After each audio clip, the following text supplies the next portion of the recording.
ನಮಸ್ತೆ friends, we are cooking ಚಾನಲ್ಗೆ ನಿಮಗೆಲ್ರಿಗೂ ಸ್ವಾಗತ. ಇತ್ತೀಚಿನ ದಿನಗಳಲ್ಲಂತೂ ನಾವಂತೂ ಹಳೆ ತಿಂಡಿ ಅನ್ನೋದು ಮರ್ತೇ ಹೋಗ್ಬಿಟ್ಟಿದ್ದೀವಿ. ಅಷ್ಟೇ ಅಲ್ಲ, ಹೆಣ್ಮಕ್ಳ ಅಂದವನ್ನು ಹೆಚ್ಚಿಗೆ ಮಾಡುತ್ತೆ ನಾನಿವತ್ತು ತೋರಿಸ್ತಾ ಇರೋ ರೆಸಿಪಿ ಅಂತೂ ಹಳೆ ಕಾಲದ ರೆಸಿಪಿ. ನೋಡ್ತಾ ಇದ್ರೆ ಹಾ ಅನ್ಬೇಕು, ಬಾಯಲ್ಲಿ ನೀರು ಬರುತ್ತೆ ಕಣ್ರಿ. ಈ ರೆಸಿಪಿ ಅಂತೂ ಖಂಡಿತ ನೀವು ಟ್ರೈ ಮಾಡಲೇಬೇಕು. ಹಳೆ ಕಾಲದ ರೆಸಿಪಿ, ಹಾಗೆ ಆರೋಗ್ಯ ಕೂಡ ನಂಬರ್ 1 ಅಂತಲೂ ಹೇಳ್ಬೋದು. ಈ ರೆಸಿಪಿ ಏನು ಅಂತೀರಾ?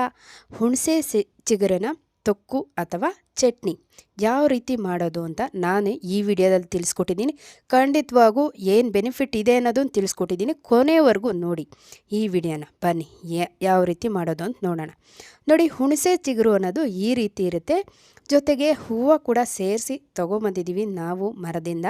ನೋಡಿ, ಈ ಥರ ನಿಮ್ಮ ಮನೆಗಳ ಹತ್ರ ಅಥವಾ ಎಲ್ಲಾದರೂ ಸಿಕ್ಕಿದ್ರೆ ಖಂಡಿತವಾಗೂ ತೊಗೊಂಬಂದು ಮಾಡಿ ಅಂತ ನಾನಂತೂ ಸಜೆಸ್ಟ್ ಮಾಡ್ತೀನಿ. ಇದನ್ನು ಕ್ಲೀನ್ ಮಾಡ್ಕೋಬೇಕಾಗತ್ತೆ. ನೋಡಿ, ಅದು ಎಳೆ ಚಿಗುರನ್ನ ಈ ಥರ ಕರಿಬೇವಿನ ಸೊಪ್ಪನ್ನು ತೀಡ್ಕೊತೀರಲ್ವ, ಆ ರೀತಿಯಾಗಿ ತೀಡ್ಕೊಂಡು ನೀಟಾಗಿ ಆರಿಸ್ಕೊಂಡು ಹಾಗೆ ನೀರಲ್ಲಿ ನೀಟಾಗಿ ಶುದ್ಧವಾಗಿ ತೊಳೆದುಕೊಳ್ಬೇಕಾಗತ್ತೆ, ಅಂದರೆ ನೀಟಾಗಿ ತೊಳ್ಕೊಬೇಕಾಗತ್ತೆ. ಹಾಗೆ ಒಂದು ಬಾಣಲಿ ಇಟ್ಕೊಂಡು 2 ಟೇಬಲ್ ಸ್ಪೂನಷ್ಟು ಬಿಳಿ ಎಳ್ಳನ್ನು ಮೀಡಿಯಮ್ ಫ್ಲೇಮಲ್ಲಿ ಫ್ರೈ ಮಾಡ್ಕೋಬೇಕಾಗತ್ತೆ ಕಣ್ರಿ. ಮೀಡಿಯಮ್ ಫ್ಲೇಮಲ್ಲಿ ಒಂದು 2 ನಿಮಿಷ ಫ್ರೈ ಮಾಡಿಕೊಂಡ್ರೆ ಆಗುತ್ತೆ ಕಣ್ರಿ. ದಯವಿಟ್ಟು ನಮ್ಮ ವಿ ಆರ್ ಕುಕಿಂಗ್ ಚಾನಲ್ನ ಸಬ್ಸ್ಕ್ರೈಬ್ ಮಾಡ್ಕೊಳ್ಳಿ, ವಿಡಿಯೋಗೆ ಒಂದು ಲೈಕ್ ಕೊಡಿ, ವಿಡಿಯೋನ ಕೊನೆಯವರೆಗೂ ನೋಡಿ. ಹೆಲ್ತ್ ಬೆನಿಫಿಟ್ಸ್ ಆದ ಈ ಚಟ್ನಿ ರೆಸಿಪಿನ ಎಲ್ಲರೂ ಮಾಡು ತಿಂದು ಸವಿರಿ ಅಂತ ಹೇಳೋಕ್ಕೆ ಇಷ್ಟಪಡ್ತೀನಿ. ಹಾಗೆ ಇಷ್ಟ ಆದರೆ ಫ್ಯಾಮಿಲಿ ಫ್ರೆಂಡ್ಸ್ಗೆ ಶೇರ್ ಮಾಡಿ. ಇಷ್ಟು ಮಾತ್ರ ಫ್ರೈ ಆದರೆ ಸಾಕು. ಒಂದು ಪ್ಲೇಟಿಗೆ ಶಿಫ್ಟ್ ಮಾಡ್ಕೋಬೇಕಾಗತ್ತೆ. ಹಾಗೆ ಅದೇ ಬಾಂಡೆಗೆ 1 ಟೇಬಲ್ ಸ್ಪೂನಷ್ಟು ಎಣ್ಣೆ ಸೇರಿಸ್ಕೊಂಡಿದ್ದೀನಿ. ಹಾಗೆ ಇದಕ್ಕೆ 15ರಿಂದ 20 ಮೆಣಸಿನ್ಕಾಯಿ ಬೇಕಾಗುತ್ತೆ ಕಣ್ರಿ, ಒಣಮೆಣಸಿನ್ಕಾಯಿ. 1 ಬೆಳ್ಳುಳ್ಳಿ ಗಡ್ಡೆನ ಸಿಪ್ಪೆ ತೆಗೆದು ಸೇರಿಸ್ಕೊಂಡಿದ್ದೀನಿ. ಹಾಗೆ 1 ಈರುಳ್ಳಿ ತೊಗೊಂಡಿದ್ದೀನಿ. ಹಾಗೆ ನೀವು ಕೇಳ್ಬೋದಿಲ್ಲ, ಏನಪ್ಪ ಬಾಯಿ ಬಡ್ಕೋಬೇಕಾಗುತ್ತೇನೋ ಈ ಖಾರಕ್ಕೆ ಅಂದ್ಕೊತೀರೇನೋ. ಖಂಡಿತ ಇಲ್ಲ ಕಣ್ರಿ. ಹುಣಸೆ ಚಿಗುರು ಹುಳಿ ಇರೋದ್ರ ಕಾರಣದಿಂದ ಒಂದು 15ರಿಂದ 18 ಮೆಣಸಿನ್ಕಾಯಿ ಆದರೂ ಹಿಡಿಯುತ್ತೆ. ಒಣಮೆಣಸಿನ್ಕಾಯಿ ಈ ರೀತಿಯಾಗಿ ಎಣ್ಣೆಯಲ್ಲಿ ಫ್ರೈ ಮಾಡ್ಕೋಬೇಕಾಗುತ್ತೆ ಕಣ್ರಿ. ತುಂಬ ಹೆಲ್ತ್ ಬೆನಿಫಿಟ್ ಅಂತೂ ತುಂಬಾ ಇದೆ ಈ ಹುಣಸೆ ಚಿಗುರಲ್ಲಂತೂ.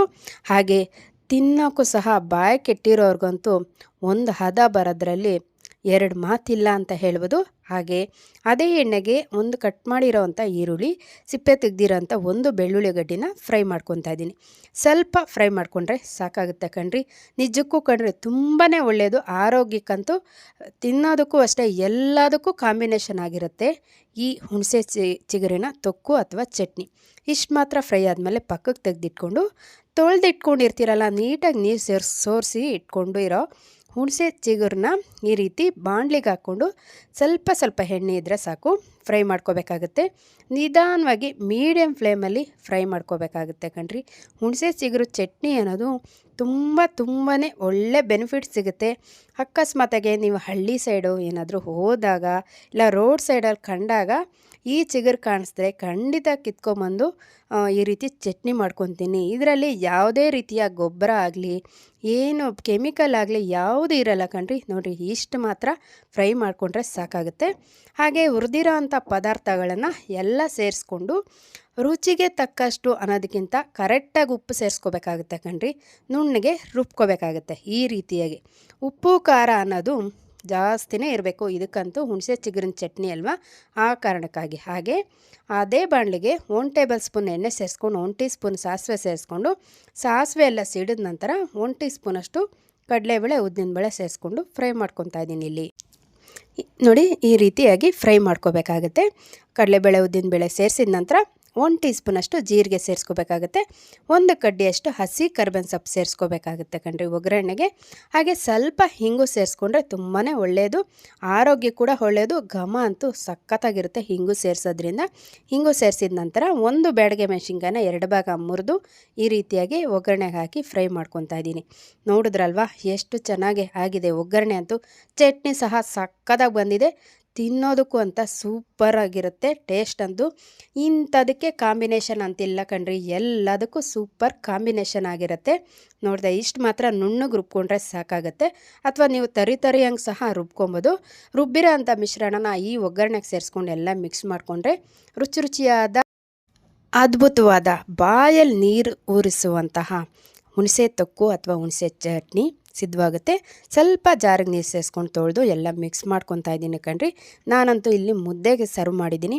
ಈ ಹುಣಸೆ ಚಿಗುರು ಯಾವುದಕ್ಕೆ ಒಳ್ಳೆಯದು ಅಂದರೆ ಆಂಟಿ ಆಕ್ಸಿಡೆಂಟ್ ಹೇರಳವಾಗಿರುತ್ತೆ ಕಣ್ರಿ. ದೇಹದ ಅನಾರೋಗ್ಯವನ್ನು ತಡೆಗಟ್ಟುತ್ತೆ. ಹಾಗೆ ನೋಡಿ, ಸಣ್ಣಗೆ ಹಚ್ಚಿರೋ ಒಂದು ಈರುಳ್ಳಿನ ಇದಕ್ಕೆ ಸೇರಿಸ್ಕೊಂಡು ನಂಚ್ಕೊಳಕ್ಕೆ ಅಂತ ಮಿಕ್ಸ್ ಮಾಡ್ಕೊತಾ ಇದ್ದೀನಿ.